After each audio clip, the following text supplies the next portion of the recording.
नमस्कार, आर्य न्यूज देख रहे हैं आप। मैं हूं आपके साथ पल्लवी सिंह। उत्तर प्रदेश बुलेटिन में आपका स्वागत है। शुरुआत करेंगे बड़ी खबरों से।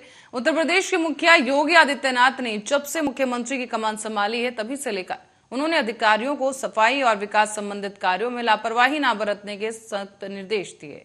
और खासकर के देखा जाए तो देश के प्रधानमंत्री नरेंद्र मोदी जो खुद भी लगातार सफाई व्यवस्था को देख रहे हैं, इसके बावजूद भी ग्राम प्रधान और ब्लॉक स्तर के जो अधिकारी हैं उन पर कोई असर नहीं है, ना ही कोई सुधरने का नाम ले रहा है। ये मामला सामने आया है जनपद बदायूं से, जहां विकास खंड मयाऊ के ग्राम आसफपुर में इसी तरह की अव्यवस्थाएं देखने को मिली हैं। यहाँ आपको बता दें कि ग्राम प्रधान और ब्लॉक स्तर के अधिकारियों की लापरवाही साफ तौर पर नजर आई। यहाँ ना तो सफाई व्यवस्था ठीक है और ना ही गलियां।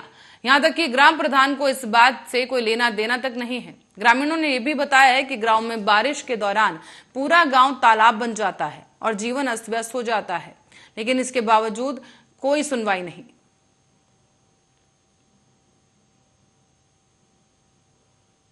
क्या दिक्कत है आपको? दिक्कत है, नल में पानी ना आया। नल में पानी नहीं है। इसकी शिकायत किसी अधिकारी से की थी आपने? प्रधानों से करी ही और ठेकेदार से करी ही। अच्छा, उन्होंने क्या आश्वासन दिया? ठेकेदार ने जाकर 1 महीना रुकेगा, 1 महीना के बाद में तुम्हारा हम फेस बोरिंग कर देंगे। अब क्या हुआ? अब कहा भाव भाई रेनो रहता देखो नहीं हो पाया ना। अच्छा, किसी अधिकारी से जिले स्तर पर शिकायत की आपने? सो कछुना का सुना गई। अच्छा, ताला तो लटका भाई साहब, हम इधर की तो खुली है जैसे कोई गट टूटी है वो, और इधर की कहिया तो जब ताला ना लगा तो ये लेते नहीं हो, तो फिर हम कहाँ से पानी ये तो कहाँ से लावे, नलऊ है खराब। इसके बारे में आपने अपने प्रधान से कहा था? प्रधान से कही हर बार कहा, तो प्रधान आओ तो देखा अपने आप ये यहाँ पे ये खंडक हुई है, ये तो मैंने इन्हें ठाकुर की मट्टी ढो के मैंने डाली अपने आप, और मैंने पाटे हैं पूरे गाँव वाले से पूछे, लड़का ठाड़ो जाए से पूछो। अच्छा, यहाँ कोई अधिकारी आता देखने के लिए? अधिकारी एकदम आए हैं, बाकी नखलऊ के अब एकदम धुआं और आई चुके हैं, नखलऊ के नया बेजाने कहा। उन्होंने क्या कहा था? बेकार उन्होंने हमने कही तो वे बोले कि हाँ व्यवस्था हो जाएगी। अच्छा, अभी तक प्रधान से कही तो प्रधान बोले हाँ व्यवस्था हो जाएगी, उनके सामने ही कही देखे फिर आज उन्ना कुछ भी नहीं आए भादव। कौन सा गाँव है ये? ब्लॉक कौन सा है इसका?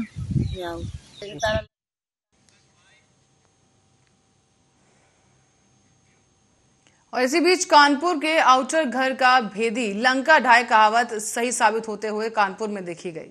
यहाँ आपको बता दें कि साड़ में हुई हत्या की जघन्य वारदात को लेकर इस घटना में जमीन के लालच में बड़े भाई ने न केवल छोटे भाई के दुश्मनों के साथ मिलकर हत्या की साजिश रची, बल्कि छोटे भाई की हत्या करने के लिए 1 लाख रुपए की सुपारी भी दी गई।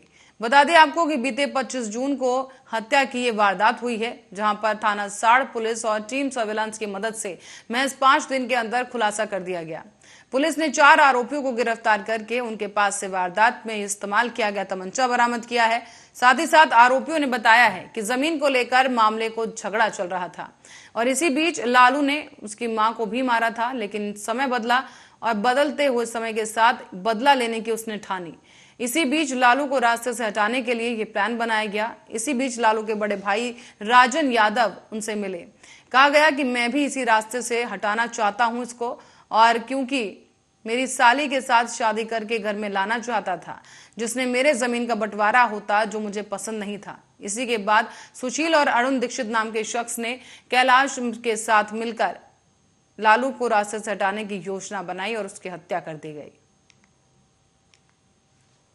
जो राजन यादव है, इसकी साली थी, उससे शादी ये करना चाह रहा था। राजन यादव नहीं चाह रहा कि साली से शादी हो, ये मेन बात थी। दूसरा जमीन का मैटर था। इसमें जो दूसरा मुलजिम मेन जो है खिलाड़ी इसमें, ये सुशील शर्मा है। सुशील शर्मा का एक प्लाट का विवाद था, उस प्लाट को कब्जा कराने में ये लालू का हाथ रहा है। ये कुछ दिन पहले पकड़े गए हैं, ये 4 आरोपी पकड़े गए हैं और जो भी है एकदम आपके सामने। सर, हत्या करने के बाद ये लोग कहाँ गए, वहाँ क्या करने गए? क्योंकि हत्या करने के बाद बरीपाल स्टेशन गए, स्टेशन से सीधे चित्रकूट गए, चित्रकूट में वहाँ 2 दिन रुके। इसके बाद फिर मंदिर में रुके, वहाँ क्या लोकेशन है वहाँ? चित्रकूट में आरोग्य धाम एक जगह है, आरोग्य धाम के बगल में प्लाट में इसने अपने गांव से लड़का की जगह मेरी मां को। तो मारने का प्लान किसने, भाई ने बनाया था, किसने बनाया? इनके भाई हैं। तुमने पूछा नहीं अपने भाई को मरवाने जा रहा है? जी सर, मैंने पूछा था, हमारी माँ को इसने मारा था, उसको नहीं पढ़ना। अच्छा, मारने के बाद लोग कहीं भागते हैं, दूसरी जगह छिपने जाते हैं। तुम चित्रकूट क्या करने गए थे? पाप धोने गए थे? कहाँ कहाँ? अच्छा, कत्ल करने के बाद सीधे गए थे वहाँ? तो कब कत्ल किया और कई बजे गाड़ी पकड़ी, कब बजे पहुँचे चित्रकूट? वहाँ जाके क्या क्या साइकिल से पहुँचे थे बरीपाल। हाँ, बरीपाल में गाड़ी आई वही करीब 9 बजे। वहाँ से फिर वहाँ पहुँचे कहाँ? वहाँ से कहाँ गए फिर? वहाँ से रामगढ़। हाँ, रामगढ़ से सीधे आरोग्य। तो वहाँ अफसोस नहीं हुआ कत्ल करके आए हो दर्शन करने? हैं? कोई अफसोस नहीं।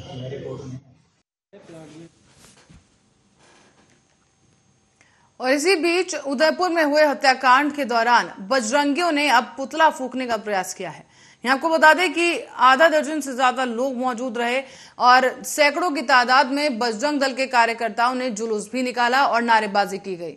इस बीच इंस्पेक्टर घाटमपुर ने अमले के साथ पहुंचकर पुतला छीनकर बजरंगियों को समझाने की कोशिश की और इस बीच बजरंग दल कार्यकर्ताओं ने चौराहे में बैठकर दर्जी की हत्यारे को फांसी देने की मांग उठाई है। राजस्थान के उदयपुर में सांप्रदायिक हिंसा का शिकार हुए एक दर्जी कन्हैया के हत्यारों को फांसी देने की मांग लगातार की जा रही है और इसी क्रम में बजरंग दल के कार्यकर्ताओं ने घाटमपुर में जुलूस निकालकर इन हत्यारों का पुतला फूंकने का प्रयास किया। इस दौरान आधा सैकड़ा बजरंगी जुलूस में मौजूद रहे, साथ ही साथ नारेबाजी करते हुए घाटमपुर चौराहा पहुंचकर कोतवाली प्रभारी एसके सिंह ने अपने अमले के साथ पुतला छीन लिया उनसे। बताया जा रहा है कि इस पर कार्यकर्ताओं और पुलिस के बीच छीना झपटी भी हुई, रस्साकशी हुई और इसके बाद बजरंग दल कार्यकर्ताओं का पुतला फूंकने का प्रयास असफल हो गया। इस दौरान बजरंग दल कार्यकर्ताओं से इंस्पेक्टर की तीखी नोकझोंक भी हुई है, जिसके बाद बजरंग दल कार्यकर्ता नारेबाजी करते हुए चौराहे में ही बैठ गए। राजस्थान सरकार और हत्यारों के खिलाफ जमकर नारेबाजी की गई। इस दौरान घाटमपुर में व्यवस्थित चौराहे पर हंगामा होता रहने से काफी लंबा जाम भी लग गया। बताया जा रहा है कि बजरंग दल कार्यकर्ताओं के जाने के बाद राहगीरों ने राहत की सांस ली है।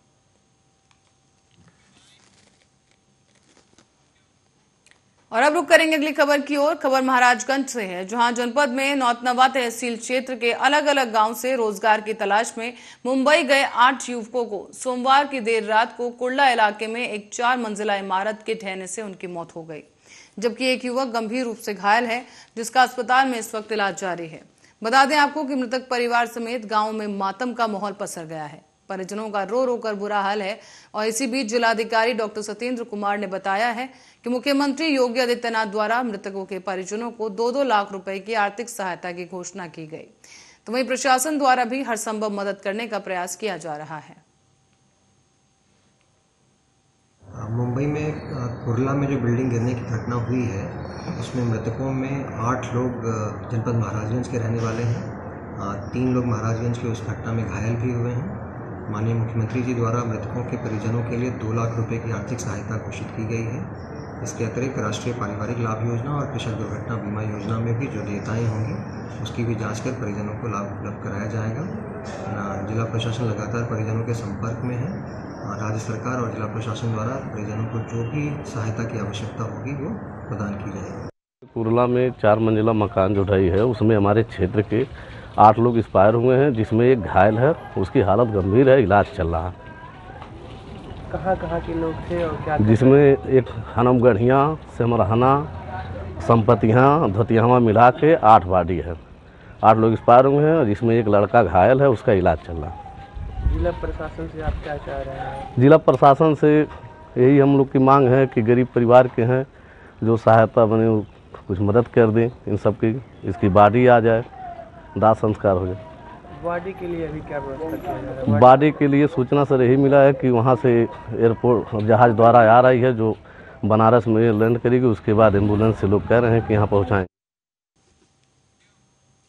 और अब रुक करेंगे मथुरा का, जहां पर आज गोवर्धन तहसील के अंतर्गत कई हिंदू संगठनों द्वारा राजस्थान में जिहादियों द्वारा की जा रही हत्याओं के संबंध में मुख्यमंत्री के नाम एसडीएम गोवर्धन को शांतिपूर्ण ढंग से ज्ञापन सौंपा गया। ये ज्ञापन सौंपते हुए कन्हैया टेलर के हत्यारों को फांसी देने की मांग की गई, ताकि भविष्य में ऐसे मानवता को हानि पहुंचाने वाली घटना दोबारा ना हो सके। साथ ही साथ कन्हैया टेलर के परिवार को 31 लाख रुपए मुआवजा देने की भी मांग की गई है। इससे परिवारजनों का जीवन यापन हो सके। और ज्ञापन देते समय कई हिंदू संगठनों ने राष्ट्रीय गौ रक्षा दल, महाकाल सेना, अखिल भारतीय विद्यार्थी परिषद, राष्ट्रीय बजरंग दल और क्षेत्रीय युवा मौजूद रहे।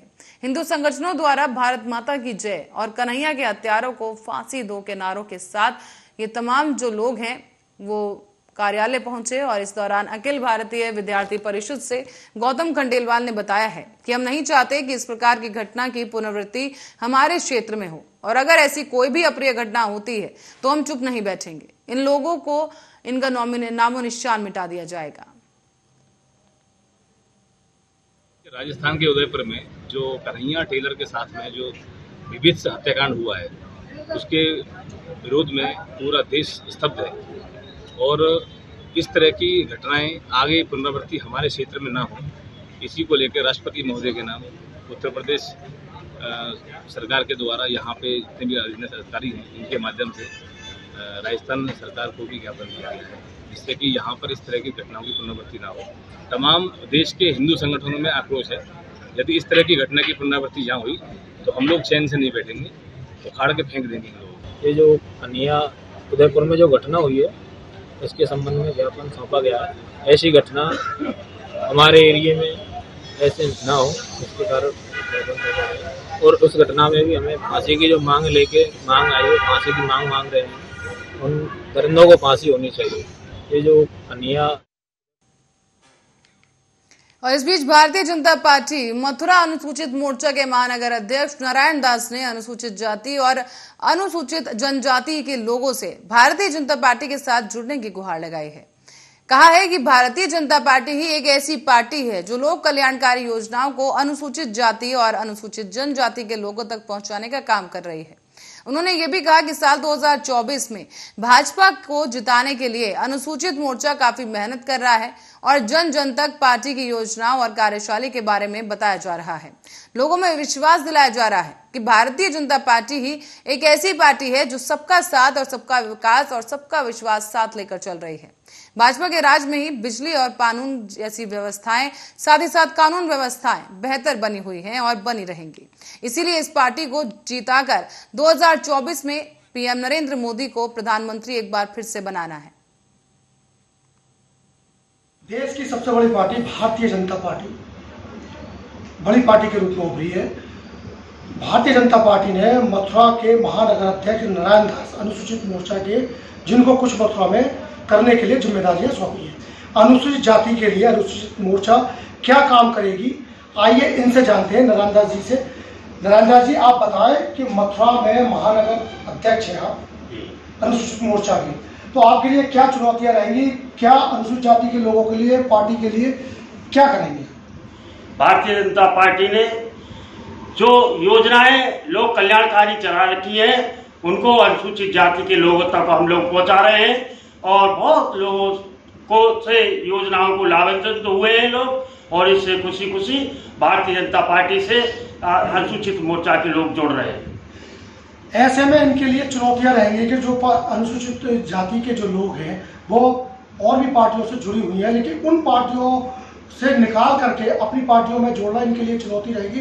किस विश्वास के साथ, किस आधार पर ये उन लोगों को अपनी पार्टी से जोड़ेंगे, जरा इस बारे में जान लेते हैं इनसे।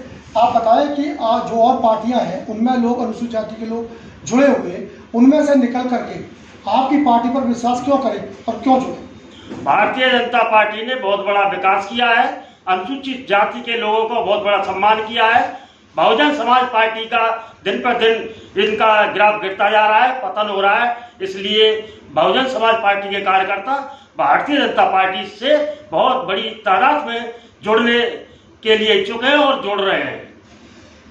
मथुरा में और हमारे उत्तर प्रदेश में जो कानून व्यवस्था, उसके बारे में भी जानते हैं कि किस तरीके का कानून व्यवस्था है जो अनुसूचित जाति लोगों के लिए बहुत मददगार बन रही है। तो आप बताइए, कानून व्यवस्था इस समय वर्तमान में, वो कानून व्यवस्था से आप कैसे बात करेंगे? कानून व्यवस्था हमारी योगी मोदी सरकार ने बहुत बड़ी व्यवस्था बना रखी है। कानून व्यवस्था से पहले लोग चोरी, बदमाशी, डकैती दिन और रात आए दिन होती रहती थी। भारतीय जनता पार्टी ने इसको पहले ही जीतने के बाद में सबसे पहले फोकस किया कानून व्यवस्था पर, कानून व्यवस्था को ऐसे हालत में ला दिया है। अब चोर बदमाश गुंडे जितने भी हैं सारे के सारे जेल में हैं। बड़े बड़े बदमाशों का एनकाउंटर हो गया है, बाकी के प्रदेश छोड़ के भाग गए हैं। अनुसूचित जाति के लोग जब कहें तो दूसरे शब्दों में गरीब लोगों के लिए हमारे नगर महाअध्यक्ष हैं नारायण दास जी, इनकी क्या चुनौतियां रहेंगी और कहां तक लाभ दिला पाएंगे? तो अनुसूचित जाति के लोग जो कहें तो गरीब लोग हैं, उन लोगों के लिए कहां तक आप योजनाओं का लाभ दिला पाएंगे? गरीब लोगों के लिए बहुत योजनाएं चलाई जा रही है सरकार द्वारा। अब देखिए, ये राशन व्यवस्था है, ये कंटिन्यूअस व्यवस्था, ये गरीब लोगों के लिए मैं चाहता हूं कंटिन्यूअस कर दी जाए। इससे बहुत सारा लोगों को, गरीब लोगों को मिल रहा है। राशन व्यवस्था बहुत बड़ी व्यवस्था है। हमारे साथ महानगर अध्यक्ष नारायण दास जी हैं, इनकी कथनी और करनी में कितना विश्वास है ये तो यही जाने। बहरहाल इनसे जानेंगे कि लोगों के लिए क्या अपील है।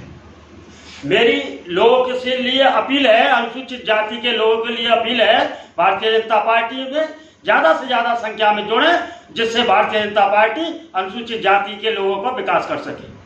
तो आपने सुना नेताजी को मथुरा से जीवनदीप कल्याण चंद्रमोहन दीक्षित के साथ। और अब बढ़ते हैं अगली खबर की ओर। वन यूज प्लास्टिक के बहिष्कार के लिए मिर्जापुर के विंध्याचल में जिला प्रशासन और नगर पालिका ने जागरूकता रैली निकाली। इस दौरान लोगों को प्लास्टिक का उपयोग न करने के लिए जागरूक किया गया। साथ ही जन जागरूकता के लिए रेस को लेकर 29 जून से 3 जुलाई तक एक विशेष अभियान चलाया जा रहा है। यहाँ आपको बता दें कि प्लास्टिक को प्रतिबंधित किया गया और किसी भी व्यक्ति द्वारा प्लास्टिक का उपयोग न करने की बात कही गई। कहा जा रहा है कि प्रशासन और नगर पालिका के द्वारा जागरूकता रैली निकालकर लोगों को जागरूक करने के उद्देश्य से ये काम किया जा रहा है। नगर पालिका और जिला प्रशासन के द्वारा भारत सरकार के आदेश के तहत प्लास्टिक पर प्रतिबंध लगाने को लेकर विंध्याचल में ये रैली निकाली गई है। इस दौरान लोग प्लास्टिक का उपयोग ना करें, इससे बीमारियों को बढ़ावा मिलता है। कहा गया है कि कैंसर जैसी बीमारी भी इसी के कारण बढ़ रही है। भारत के प्रधानमंत्री ने भी इस पर प्रतिबंध लगाया है। मिर्जापुर की जनता से अपील है कि प्लास्टिक का उपयोग ना करें। देखिए, ये एक रेस से संबंधित भारत सरकार की गाइडलाइन है और उत्तर प्रदेश सरकार की गाइडलाइन के अनुसार जो 29 जून से 3 जुलाई तक एक हमारा विशेष अभियान चल रहा है, जिसमें सिंगल यूज प्लास्टिक को प्रतिबंधित किए जाने का, उसके खिलाफ अभियान चलाने का कि कोई भी व्यक्ति उसका उपयोग न करे। इसी को लेकर के हम लोगों ने जागरूकता रैली कल भी शहर में निकाली थी और आज विंध्याचल में जो हमारा एक बहुत महत्वपूर्ण इलाका है उसमें हम लोगों ने आज एक रैली निकाली थी, जागरूकता रैली निकाली, जिसमें हमारे नगर पालिका के अध्यक्ष, हमारे मजिस्ट्रेट साहब, नगर पालिका, ये पूरे प्रशासनिक अमला और नगर पालिका प्रशासन, ये सभी लोगों ने मिलकर के आज एक रैली निकाली। देखिए, ये एक रेस से संबंधित और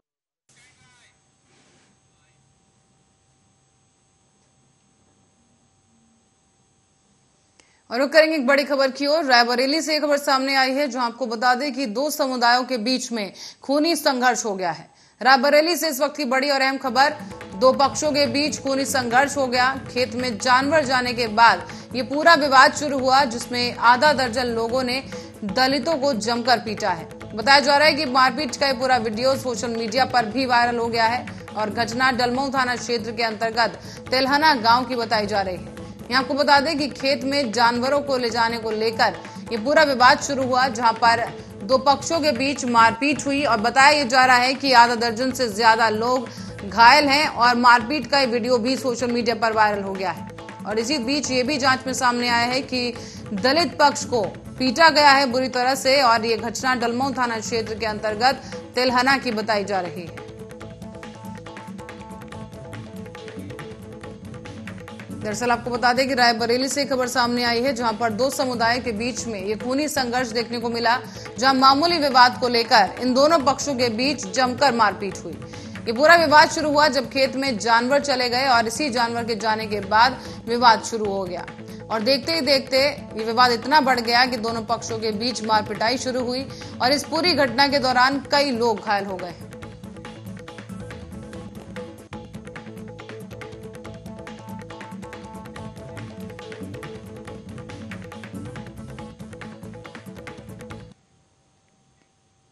तो वहीं पुलिस ने रूट मार्च किया है। बता दें आपको कि मिर्जापुर से खबर सामने आई है, जहां प्राचीन समय से श्री जगन्नाथ स्वामी की शोभा यात्रा बड़े ही हर्षोल्लास के साथ निकाली जाती रही है।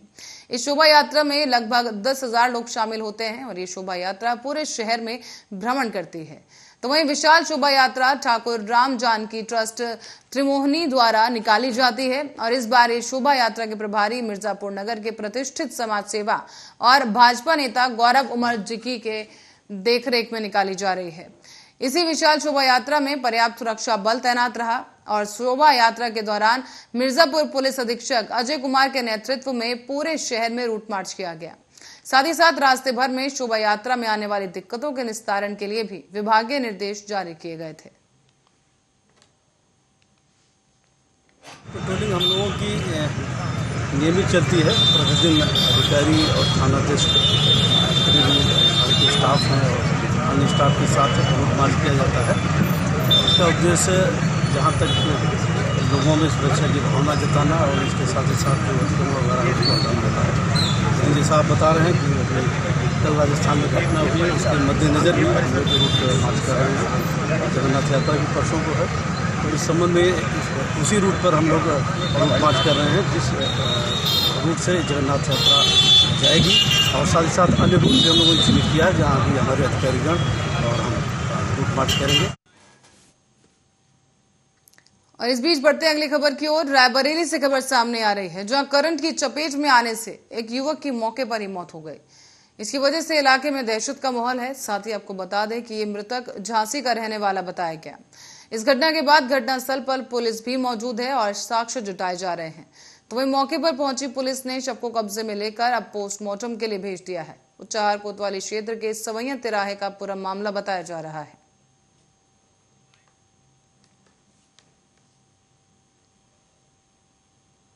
और खबर रायबरेली से है, जहां पुलिस अधीक्षक आलोक प्रियदर्शी के दिशा निर्देशन में सर्विलांस टीम द्वारा गुम हुए 101 मोबाइल बरामद कर लिए गए हैं, जिसकी कीमत लगभग 10 लाख आंकी गई है, जिन्हें आज पुलिस अधीक्षक आलोक प्रियदर्शी की देखरेख में बरामद किए गए मोबाइल को उनके मालिकों को सौंप दिया गया है। इससे मोबाइल फोन के जो मालिक हैं उनके हाथों में खोए हुए मोबाइल सौंपे गए और वैसे ही मोबाइल पाकर उनके चेहरे खिलौचे हैं। सभी लोग पुलिस अधीक्षक और सर्विलांस टीम का आभार जताते नजर आए और पुलिस अधीक्षक द्वारा 101 मोबाइल बरामद करके मोबाइल मालिकों के हाथों तक पहुंचाने से आम जनमानस के बीच पुलिस प्रशासन के लिए सराहनीय कार्य को लेकर तारीफों के पुल बांधे जा रहे हैं। जो एग्जैक्टली 2 महीने पहले खोया था 29 अप्रैल को, और हमने 30 अप्रैल को यहाँ पे कंप्लेन लिखवाई थी। और ये महिला डेस्क करके कुछ ऐप है इनका, तो उस पर कंप्लेन रजिस्टर करवाई थी। और उसके बाद अभी 2-4 दिन पहले कॉल गई थी मेरे पास कि आपका फ़ोन का क्या नंबर है, EMI नंबर।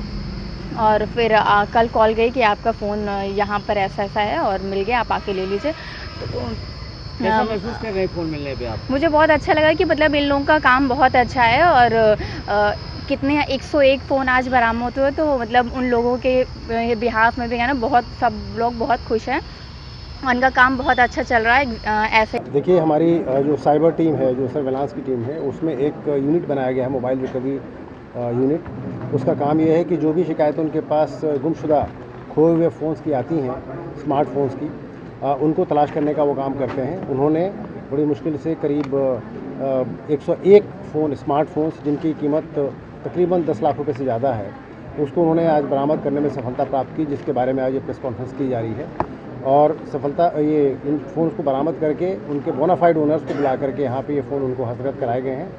और आप जानते हैं कि स्मार्टफोन आज की डेट में किसी भी व्यक्ति के जीवन शैली का एक अभिन्न अंग है। उसका सारा पर्सनल डेटा, फोटोग्राफ, सब कुछ उसमें होते हैं। तो जिन लोगों के भी फ़ोन खो जाते हैं वो इस। और इसी बीच एक बड़ी खबर के लिए रुकेंगे। रायबरेली से अहम खबर इस वक्त की सामने आ रही है। बता दें आपको कि रायबरेली से ये बड़ी खबर सामने आई है, जहां पर एक मोटरसाइकिल में आग लग गई है। बताया जा रहा है कि रायबरेली से एक खबर है, जहां अज्ञात कारणों के चलते एक मोटरसाइकिल में आग लग गई। बता दें कि मोटरसाइकिल पूरी तरीके से जलकर राख हो गई है और मोटरसाइकिल में लगी आग को देखते हुए स्थानीय लोगों और राहगीरों में भी दहशत का माहौल है। बताया जा रहा है कि मोटरसाइकिल से युवक ने कूदकर अपनी जान बचाई और अज्ञात कारणों के चलते अचानक से चलती बाइक में आग लग गई। मलेरिया थाना क्षेत्र का पूरा मामला बताया जा रहा है, जहां पर एक मोटरसाइकिल में अचानक आग लग गई। तो वहीं उदयपुर हत्याकांड के विरोध में जारी प्रदर्शन आज रायबरेली में उग्र हो गया है। यहां भाजपाइयों ने कांग्रेस के केंद्रीय दफ्तर के भीतर घुसने का प्रयास किया और इसी दौरान कांग्रेसियों और भाजपाइयों में तीखी झड़प हो गई है। भाजपाई कांग्रेस दफ्तर के मुख्य चैनल तक पहुंच गए और जबरदस्ती अंदर घुसने का प्रयास किया गया। इधर चैनल के भीतर से दफ्तर में मौजूद लोग उन्हें रोकने का प्रयास करते रहे और कांग्रेसियों ने इस मामले को लेकर पुलिस पर भी गंभीर आरोप लगाए हैं। कांग्रेस पदाधिकारियों का यह कहना है कि उन्होंने कोतवाल को स्थिति से अवगत कराया तो फोर्स भेजने की जगह वीडियो बनाकर भेजने की सलाह दी गई। इस दौरान जहां भाजपाई सोनिया गांधी मुर्दाबाद के नारे लगाते रहे तो वहीं कांग्रेसी भी दफ्तर के बाहर आकर योगी मोदी मुर्दाबाद के नारे लगाने लगे और इसी के बाद भाजपाइयों ने दफ्तर के बाहर सोनिया गांधी का पुतला दहन करते हुए कहा है कि राजस्थान की सरकार हिंदुओं की रक्षा नहीं कर पा रही, लिहाजा उसे बर्खास्त किया जाना चाहिए।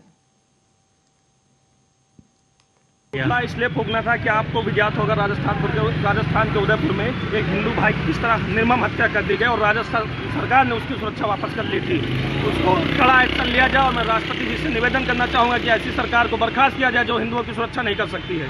ये भारतीय जनता पार्टी के लोग आज वो हमारे तिलक भवन, कांग्रेस तिलक भवन में घुस आए थे और चैनल तक के पहुंचे और फिर मुर्दाबाद, सोनिया गांधी जिंदा मुर्दाबाद के नारे लगाते हुए और तिलक भवन में ये हमलावर की स्थिति में थे।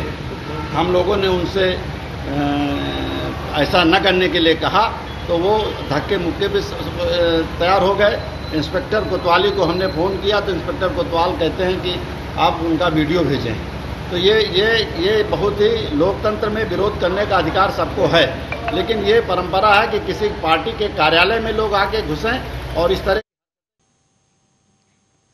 और उत्तर प्रदेश में विधिक सेवा प्राधिकरण लखनऊ और माननीय जनपद न्यायाधीश मथुरा राजीव भारती के निर्देशानुसार चैतन्य विहार महिला आश्रय सदन प्रथम, द्वितीय और सीताराम रास विहारी और लीला कुंज महिला आश्रय सदनों और कृष्णा कुटीर महिला आश्रय सदन वृंदावन का आकस्मिक निरीक्षण और विधिक साक्षरता शिविर का आयोजन किया गया। यह आयोजन सुश्री सोनिया वर्मा और सचिव जिला विधायक सेवा प्राधिकरण और मथुरा की अध्यक्षता में किया गया है।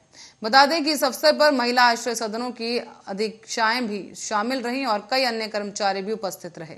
निरीक्षण दौरान उपस्थित अधीक्षाओं को और उनके द्वारा बताया गया है कि चैतन्य विहार महिला आश्रय सदन वृंदावन के उपरोक्त 5 आश्रय सदनों में कुल 253 माताएं पंजीकृत हैं। माताओं की पेंशन भेजना, पानी रख रखाव और सुविधाओं के बारे में जानकारी ली गई और सदनों ने निरीक्षण के दौरान आयोजित किए गए विधिक साक्षरता शिविर के सचिव जिला विधिक सेवा प्राधिकरण मथुरा के उनसे बातचीत की है और इस बीच सोनिया वर्मा और सोनिका वर्मा द्वारा माताओं को उनके संवैधानिक और विधिक अधिकारों की जानकारी दी गई।